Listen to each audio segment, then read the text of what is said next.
Hi hello ನಮಸ್ತೆ friends, welcome back to Kavi Ravi Saviruchi. ಇವತ್ತು ನಿಮಗಾಗಿ super tasty Hyderabadi chicken gravy ರೆಸಿಪಿಯೊಂದಿಗೆ ಬಂದಿದ್ದೀನಿ. ಒಮ್ಮೆ ಈ ರೆಸಿಪಿ ಟ್ರೈ ಮಾಡಿದ್ರೆ ಮತ್ತೆ ಮತ್ತೆ ಇದೇ ರುಚಿ ಬೇಕು ಅನಿಸುತ್ತೆ. ಜೊತೆಗೆ ಅಡುಗೆ ಇನ್ನೂ ಸುಲಭ ಆಗೋ ರೀತಿಯಲ್ಲಿ ಕೆಲವು ಸೀಕ್ರೆಟ್ ಕಿಚನ್ ಟಿಪ್ಸನ್ನು ಹೇಳ್ತೀನಿ. ಹಾಗಾದರೆ ಬನ್ನಿ, ತಡ ಮಾಡದೆ ಇಂದಿನ ರೆಸಿಪಿಯನ್ನು ಶುರು ಮಾಡೋಣ. ಈ ಗ್ರೇವಿಯ ಬಣ್ಣ ಹಸಿರು, ನೋಡಿದ್ರೇ ಕಣ್ತಂಪಾಗುತ್ತೆ. ಅದರ ಪರಿಮಳ ಬಂದರೆ ಬಾಯಲ್ಲಿ ನೀರಿರುತ್ತೆ. ಒಂದು ಚಿಕನ್ ತುಂಡನ್ನು ಬಾಯಿಗೆ ಹಾಕಿದ್ರೆ ಸಾಕು, ಬಾಯಲ್ಲೇ ಕರಗೋ ಅಷ್ಟು ಸಾಫ್ಟ್ ಆಗಿರುತ್ತೆ. ಈ ರೆಸಿಪಿಯ ರುಚಿ ರಹಸ್ಯ ಅಂದರೆ ನಾವು ಬಳಸಿರುವ ಹಸಿರು ಮಸಾಲೆ. ಸರಿಯಾದ ಪ್ರಮಾಣದಲ್ಲಿ ಇದನ್ನು ತಯಾರಿಸಿದರೆ ಮನೆಯಲ್ಲಿ ಹೋಟೆಲ್ ಸ್ಟೈಲ್ ರುಚಿಯನ್ನು ಸುಲಭವಾಗಿ ಮಾಡ್ಕೋಬೋದು. ಬನ್ನಿ, ಹಾಕಿದರೆ ತಡ ಮಾಡದೆ ಶುರು ಮಾಡೋಣ. ಮೊದಲಿಗೆ 2 ಮೀಡಿಯಮ್ ಸೈಜ್ ಈರುಳ್ಳಿಯನ್ನು ತೆಗೆದುಕೊಂಡಿದ್ದೀನಿ. ಕೊತ್ತಂಬರಿ 1 ಹಿಡಿ, ಪುದೀನ ಹಾಗೂ ಪಾಲಕ್ 2 ಹಿಡಿ ತೊಗೊಂಡಿದ್ದೀನಿ. ಗೋಡಂಬಿ, ಬಾದಾಮಿ, ಬೆಳ್ಳುಳ್ಳಿ, ಶುಂಠಿ ಇದೆಲ್ಲವನ್ನು ನುಣ್ಣಗೆ ನಾನು ರುಬ್ಕೋತೀನಿ. ಕಿಚನ್ ಫಸ್ಟ್ ಟಿಪ್ಸ್: ನೀವು ಈರುಳ್ಳಿ ಕುಯ್ಯುವಾಗ ಕಣ್ಣಲ್ಲಿ ನೀರು ಬರುತ್ತಾ? ಹಾಗಾದರೆ ನೀವು ಈರುಳ್ಳಿಯನ್ನು ಸ್ವಲ್ಪ ಹೊತ್ತು ಫ್ರಿಡ್ಜ್ನಲ್ಲಿ ಇಟ್ಟು ಆನಂತರ ಕೊಯ್ಯೋದ್ರಿಂದ ನಿಮಗೆ ಕಣ್ಣಲ್ಲಿ ನೀರು ಬರೋಲ್ಲ. ಹೀಗೆ ಹಲವಾರು ಟಿಪ್ಸ್ಗಳನ್ನ ಇವತ್ತು ನಾನು ನಿಮ್ಮೊಂದಿಗೆ ಶೇರ್ ಮಾಡ್ಕೋತೀನಿ. ಎಲ್ಲೂ ಸ್ಕಿಪ್ ಮಾಡ್ದಂಗೆ ವಾಚ್ ಮಾಡಿ. ಈರುಳ್ಳಿ 2 ಮೀಡಿಯಮ್ ಸೈಜ್ ಅಷ್ಟಿದೆ. 6ರಿಂದ 7 ಮೆಣಸಿನ್ಕಾಯಿ ಹಾಕ್ಕೋತೀನಿ. ನೀವು ಇನ್ನೂ ಜಾಸ್ತಿ ಖಾರ ಇಷ್ಟಪಟ್ಟರೆ ಮತ್ತಷ್ಟು ಹಾಕ್ಕೋಬೋದು. ಈಗ ಬೆಳ್ಳುಳ್ಳಿ, ಗೋಡಂಬಿ, ಬಾದಾಮಿ, ಶುಂಠಿ ತುಂಡುಗಳು, ಕೊತ್ತಂಬರಿ, ಪುದೀನ ಹಾಗೂ ಪಾಲಕ್ ಸೊಪ್ಪು 2 ಹಿಡಿ ಹಾಕಿದ್ದೀನಿ. ಕಾರಣ ಇದರ ಬಣ್ಣ ತುಂಬ ಹಸಿರಾಗಿರುತ್ತೆ. ಅಷ್ಟೇ ಅಲ್ಲ, ಸಾರಿಗೂ ಒಳ್ಳೆಯ ರುಚಿಯನ್ನು ಕೊಡುತ್ತೆ. ಈಗ ಇದಿಷ್ಟನ್ನು ನುಣ್ಣಗೆ ನೀರು ಸ್ವಲ್ಪ ಬೆರೆಸದೆ ನಾನು ರುಬ್ಕೊತಾ ಇದ್ದೀನಿ. ನೀವು ಬೇಕಾದಲ್ಲಿ ನೀರನ್ನು ಬೆರೆಸ್ಕೋಬೋದು.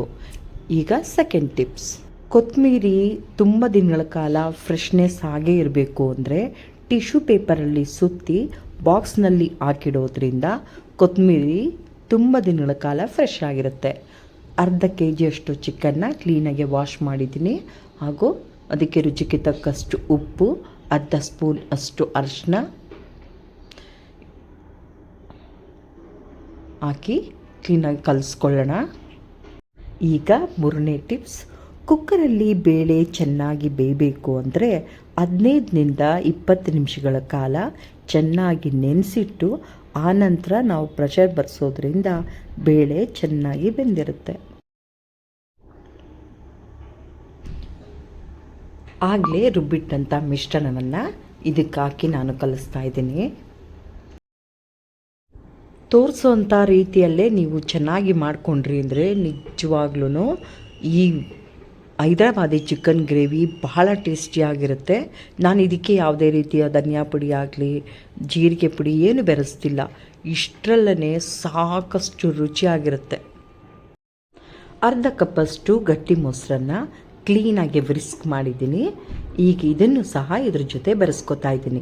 ನಿಮ್ಗೆ ಗೊತ್ತಿರೋ ಹಾಗೆ ನಾನು ಇದಕ್ಕೆ ಟೊಮಾಟೊ ಆಗಲಿ ಏನನ್ನು ಬೆರೆಸಿಲ್ಲ. ಮೊಸರನ್ನು ಹಾಕಿದ್ಮೇಲೆ ಕ್ಲೀನಾಗೆ ಇದನ್ನು ಸಹ ಕಲಸಿಡೋಣ. ಈಗ 4th ಟಿಪ್ಸ್: ಆಲೂಗೆಡ್ಡೆ, ಈರುಳ್ಳಿಯನ್ನು ಒಂದೇ ಜಾಗದಲ್ಲಿಟ್ಟರೆ ಬೇಗ ಹಾಳಾಗುತ್ತೆ. ಹಾಗಾಗಿ 2 ಸಹ ಸಪ್ರೇಟಾಗಿ ಇಡಿ. ಹೇಳಿದ ರೀತಿಯಲ್ಲೇ ಮೆಸರ್ಮೆಂಟ್ನಲ್ಲಿ ನೀವೇನಾದರೂ ಈ ಗ್ರೇವಿಯನ್ನು ರೆಡಿ ಮಾಡಿದ್ರಿ ಅಂದರೆ ರಿಯಲಿ ತುಂಬ ಟೇಸ್ಟಿಯಾಗಿರುತ್ತೆ. ಹೈದರಾಬಾದಲ್ಲಿ ಈ ರೀತಿಯ ಟೇಸ್ಟಿ ಚಿಕನ್ನ ಮದುವೆ ಮನೆಗಳಲ್ಲೂ ಸಹ ಮಾಡ್ತಾರೆ. ಅಷ್ಟೇ ಅಲ್ಲ, ರೆಸ್ಟೋರೆಂಟಲ್ಲಿ ಒಳ್ಳೆ ಫಂಕ್ಷನ್ ಸಮಯದಲ್ಲಿ ಈ ರೀತಿಯ ರೆಸಿಪಿಯನ್ನು ಮಾಡ್ತಾರೆ. ಈ ಹೈದರಾಬಾದಿ ಚಿಕನ್ಗೆ ಅರ್ಧ ಕಪ್ ಮೊಸರು ಹಾಕಿರೋದ್ರಿಂದ ಈ ಚಿಕನ್ ತುಂಬ ಸ್ಮೂತ್ ಆಗಿರುತ್ತೆ, ಹಾರ್ಡ್ ಆಗೋದೇ ಇಲ್ಲ. ಈ ರೀತಿಯ ಕೆಲವೊಂದು ಇಂಪಾರ್ಟೆಂಟ್ ಟಿಪ್ಸ್ನ ನೀವು ಫಾಲೋ ಮಾಡಿದ್ರಿ ಅಂದರೆ ಅಡುಗೆ ತುಂಬ ರುಚಿಯಾಗಿ ಬರುತ್ತೆ. ಈಗ ಚಿಕನ್ ಫ್ರೈ ಮಾಡೋದಕ್ಕೆ ಏನೆಲ್ಲ ಬೇಕು ಅಂತ ನೋಡ್ಕೊಳ್ಳೋಣ. ಮೆಣಸು 10ರಿಂದ 15 ತೊಗೊಂಡಿದ್ದೀನಿ. ಜೀರಿಗೆ ಅರ್ಧ ಸ್ಪೂನಷ್ಟು, ಚಕ್ರದ ಹೂವು, ಏಲಕ್ಕಿ 2-3, ಚಕ್ಕೆ, ಲವಂಗ ಹಾಗೂ ಪಲಾವ್ ಎಲೆ.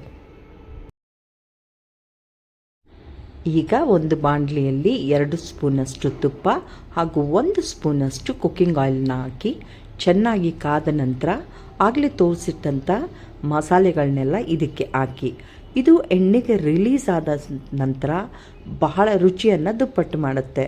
ಈಗ ಆಗಲೇ ನೆನೆಸಿಟ್ಟಂಥ ಚಿಕನ್ನ ಸ್ವಲ್ಪನೇ ಹಾಕ್ಕೊಂಡು ಕ್ಲೀನಾಗೆ ಫ್ರೈ ಮಾಡ್ಕೋಬೇಕು. ಈಗ ಮತ್ತೊಂದು ಟಿಪ್ಸ್, ಕಬ್ಬಿಣದ ತವವನ್ನು ಕ್ಲೀನಾಗಿ ತೊಳೆದು ಬಿಸಿಲಲ್ಲಿ ಒಣಗಿಸಿ ಆನಂತರ ಅದಕ್ಕೆ ಎಣ್ಣೆಯನ್ನು ಸವರಿ ಇಡೋದ್ರಿಂದ ತುಂಬ ದಿನಗಳ ಕಾಲ ಅದು ತುಕ್ಕು ಹಿಡಿಯೋದಿಲ್ಲ. ಈಗ ಹಸಿರು ಮಸಾಲೆಯಲ್ಲಿ ನೆನೆಸಿಟ್ಟಂಥ ಚಿಕನ್ನೆಲ್ಲ ಹಾಕಿ ಉಳಿದಂಥ ಮಸಾಲೆಯನ್ನು ಸಹ ನಾನು ಇದಕ್ಕೆ ಬೆರೆಸ್ತಾ ಇದ್ದೀನಿ. ತುಪ್ಪದಲ್ಲಿ ಮತ್ತು ಎಣ್ಣೆಯಲ್ಲಿ ಚಿಕನ್ನ ಫ್ರೈ ಮಾಡೋದ್ರಿಂದ ಆ ಟೈಮಲ್ಲಿ ನಾವು ಸಿಮ್ನಲ್ಲಿ ಇಟ್ಕೊಂಡು ಫ್ರೈ ಮಾಡಬೇಕು, ಇಲ್ದಿದ್ರೆ ಸಿಡಿಯೋ ಚಾನ್ಸ್ ಇರುತ್ತೆ. ಆಹಾ, ನೋಡ್ತಾ ಇದ್ರೇ ಬಾಯಲ್ಲಿ ನೀರಿರುತ್ತೆ. ಈ ರೀತಿಯ ಹೈದರಾಬಾದಿ ಗ್ರೇವಿ ನಾನ್, ಚಪಾತಿ, ರೊಟ್ಟಿ, ಬಿರಿಯಾನಿ ಎಲ್ಲದಕ್ಕೂ ಸೂಪರ್ ಕಾಂಬಿನೇಷನ್ ಆಗಿರುತ್ತೆ.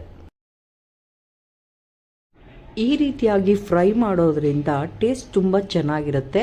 ಆದ್ದರಿಂದ ಇದನ್ನು 4-5 ನಿಮಿಷ ಆದ್ರೂ ಈ ರೀತಿಯಾಗಿ ಫ್ರೈ ಮಾಡ್ಕೊಳ್ಳಿ.